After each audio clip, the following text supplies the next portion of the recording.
What's up, dudes? Good morning. HW here. Early morning hours over here at the Tone Junkie Studios. Haven't even turned on anything. Kemper, amp, computer just got on. You know what I mean?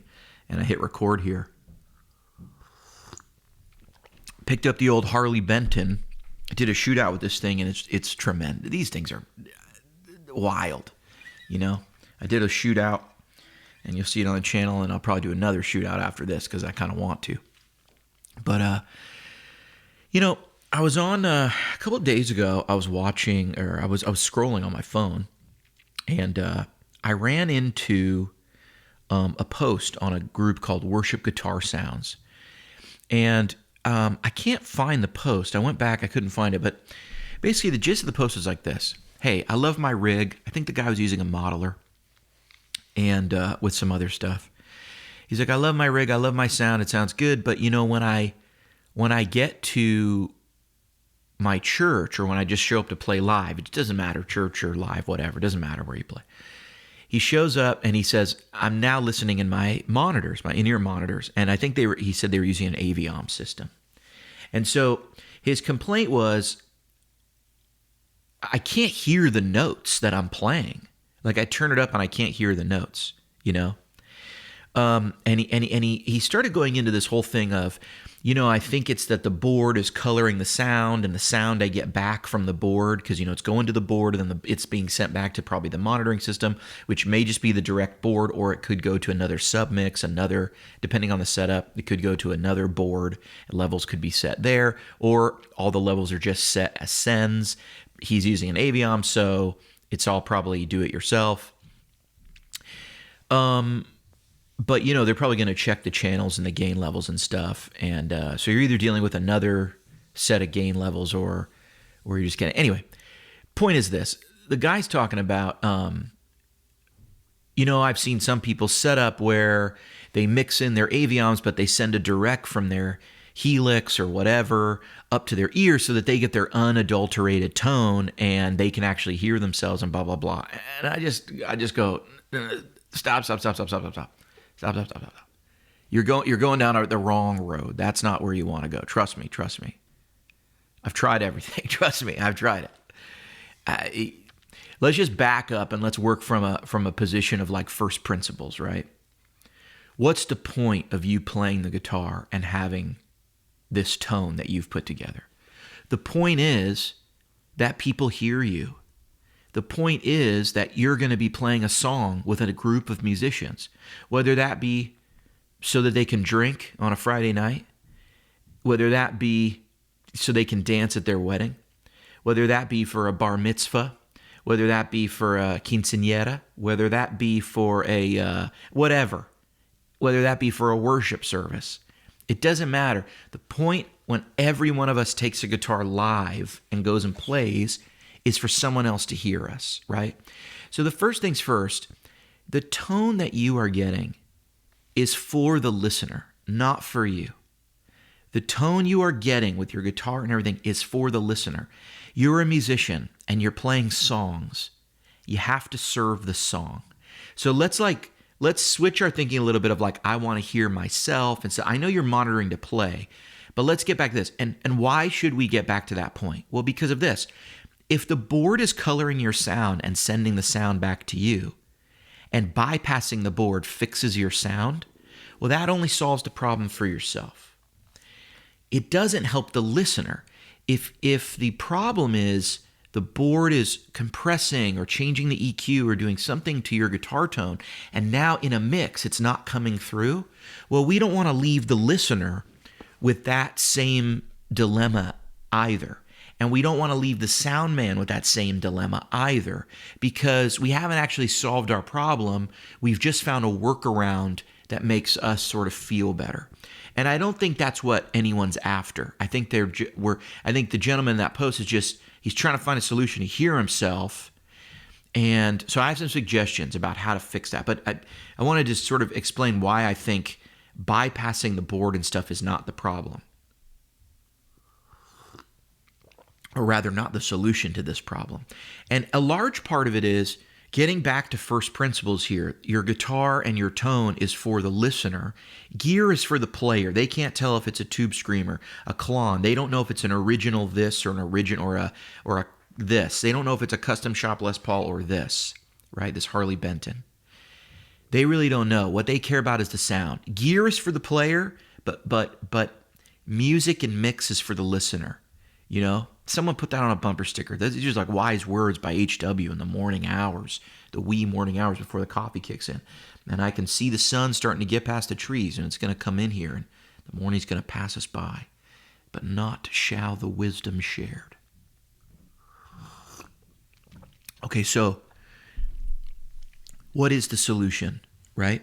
What is the solution? The solution is to understand that digital has given us a set of tools, and we need to utilize those tools. And those set of tools, I think, are better for every performance venue. I'll argue with anyone who says, amps are better. That's cool. Amps are fun, gear's for the player. There is no, I know so many famous players in Nashville, all the big tour stuff, they're all digital, they're all automated, everything's hooked up to the lights and everything. It's all that now. Why? It's reliable, it's better, the audience can't tell the difference, the show is just as good, it's cheaper to transport, it sounds the same when you put it with all the other instruments. Gear is for the player. Gear is for the player. I love gear. That's not the point. Anyway, what is the solution here? The solution is to understand that when we were using amps, our signal chain that we would put together ended at the amp. But to the listener, there's a whole nother signal chain. It's microphone, it's preamp, it's EQ at the board, it's compression, it's put in a mix, and then it's put back through that sound system. And then in the room, all media is experienced through, all audio is experienced through some live space. My voice is actually echoing back at me. I can hear that too. So you really, to get to the listener, have to go through all those things. And so as a matter of first principles, we want to control our signal chain as far as possible, as close to the listener's ear as possible. Meaning if I can control one more step to get my tone to the listener's ear, I want to do that. There's always going to be steps outside my control, because I can't control whether they're listening on this device or that device or this spot in the room or that room. I didn't build the room. I didn't build the sound system. I'm not the sound guy. There's always going to be things that are outside of our control, but we want to push it even further, as far as we can. So we used to be able to only take it to the amp. Then in the 80s, people started bringing mics and effects in and miking their own stuff and just handing the guys like Tim Pierce, they were in the era where they start handing in the studio, instead of saying, here's my amp, mic it up, Mr. Engineer, they would say, here's my XLR. I already mic'd it up and I already put some effects post-microphone. Enjoy. And that was reclaiming more of the signal chain. And so digital lets us do that very easily. We have control over cabinet, microphone, these sorts of things. But we still need to send to a board. Now, a lot of times people will say to me, why, I wish they would turn it off at the board, or why does the board have a preamp, or well, you shouldn't run through two preamps. There's already a preamp in the capture of the Quad Cortex or the QC, or that's the same thing, or the Tone X or whatever. There's no problem with having multiple preamps, okay?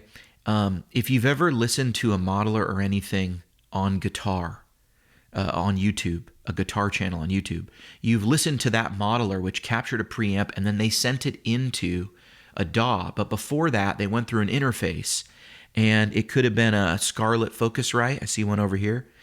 It could have been a Universal Audio Duo. It could have been whatever. But those are all preamps. So there's no problem going through multiple preamps. So the problem that the gentleman is having here is that the board is doing something to the sound. I don't know if that's the problem, actually, and I'm not in his shoes, so it's difficult for me to exactly diagnose. But let me say this. What if the board's not the problem? What if the problem is what sounds good at home isn't working in the mix, especially when we're in a church setting where we tend to have larger bands. We tend to have 2, 3, 4, 5 vocalists. We tend to have piano which will do pads and stuff. It won't just be a traditional piano. It certainly won't be an upright that'll have like a thinner sound. It might be a grand piano sound, could be electric piano. They could be starting to play pads and stuff. They could be doing all these synths and everything. And then on top of that, we run tracks. The tracks are going to have shakers and strings and sounds, and we're putting a click always in our ear. And there's going to be a guy going intro 2, 3, 4, chorus 5, 6, 7. We're cramming all this crap in our ears. And so what happens is the more dense a mix, the tighter the range for you to cut through. We put acoustic guitars, sometimes 2 of them, just clanging away. Then we put 2 electrics, and we put bass and drums. And then sometimes there's aux channels that have you guys, wedding bands with big stuff. I mean, if you're a 4-piece wedding band, trust me, nobody from a 4-piece wedding band has ever put their tone in at home and then got to their wedding gig and going, I just can't hear it with enough clarity. It doesn't happen because the mix is only 4 things. So what you have to do with a modeler, you must do this. You must go, I control more of the signal chain and I can save it. And what I'm going to do is I'm going to put in my sound at home. But when I get to the gig, I'm going to listen and I'm going to go, I can't hear it right. Hey, Mr. Sound Guy, I can't hear my notes. I don't feel like I'm cutting. What can I do? Can I add more upper mids? Now, your sound guy might not be at the point where he can tell you. He might not be experienced enough, right? I go to places all the time and I hear them lowering the mix when really I can hear all they need to do is they need to dip the vocals at 3,500. If you're in a small church, let me tell you something. If you're in a small church or a small venue and people are complaining it's loud, do me a favor. Go ahead and dip every vocal in this range of 3,500 to 5,000. Go ahead and play around with the dip there, especially when you got those female powerhouse singers. Dip it there and turn your mix louder and tell me it doesn't solve some of the problem, because it will. That's the listening fatigue area that really kicks in with all sorts of stuff. Can kick in with piano, acoustic guitar.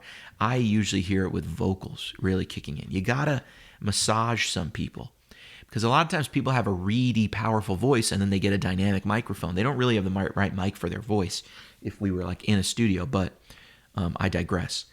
Different vocalists need different microphones, really. If you want, as sound gets better, you got to make some allotments. But for this gentleman worship guitar sounds, what I would strongly suggest is this. You go plug in at your church, or anybody dealing with this. Go plug in at your church. And plug in and play, and right there reach down and crank the treble, crank the mid-range, and listen to the effect it has on your sound in the mix. I did a video a while back, you can go look it up, it's called You Can't Hear Reverb. It's all about this phenomenon where guitar players dial in a bunch of reverb for worship. It's all delicate and beautiful. The band starts and you're playing, and because you can't hear the nuance of the large verbs, it sounds like the reverb isn't there. What's making it through the mix is not the subtlety of the reverberation, but the guitar playing. And so when you have this large reverb with this huge pre-delay, it's not coming until 100 milliseconds, 150 milliseconds after.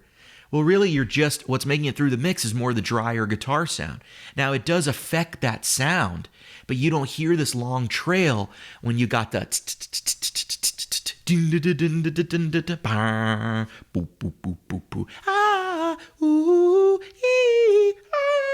we got a four-part harmony, and you think someone's going to hear the subtle modulation on the left side of your big sky? I mean, you know what I mean?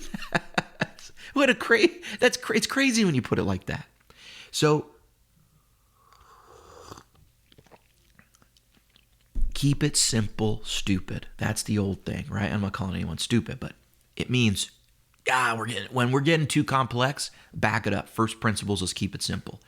You start playing around. My live sound that I use, and I'm so happy with, and I get all sorts of guitar players, guys who are way better, way more accomplished, way more talented and skilled than me in my church, coming up to me and going, dude, how do you get that tone? Or like, what are you using? It really comes through. It really comes. A lot of times I even had a couple of my buddies go, well, they turn you louder. I go, nah, dude, I don't think so. What it is I've walked up here and I've said, wait a minute. How can I massage my sound in this context? And then I save it, I go home, and I never touch it until the next week. I don't make any changes. I might sometimes change delay times or whatever in light of a song, but I don't change the EQ. And so as a result, if I were to show you out of context my live tone, which I can do in another video, it's bright, it's very mid-rangey, and it's overly reverby. And I could show you recordings. If you look up a band called Church House, that's my sound. That is my sound I play all the time. I massaged it in a mix, started doing it with a recording, did a couple other changes live, talk to the sound guys all the time. Hey, what are you having to do? Hey, when you go to your sound is a little too high mid-rangey. Oh, don't use the Klon when we have a big female vocalist. Why? Because she is all over that 2500 region, and that's where the Klon is putting me. And so I'm stepping on her.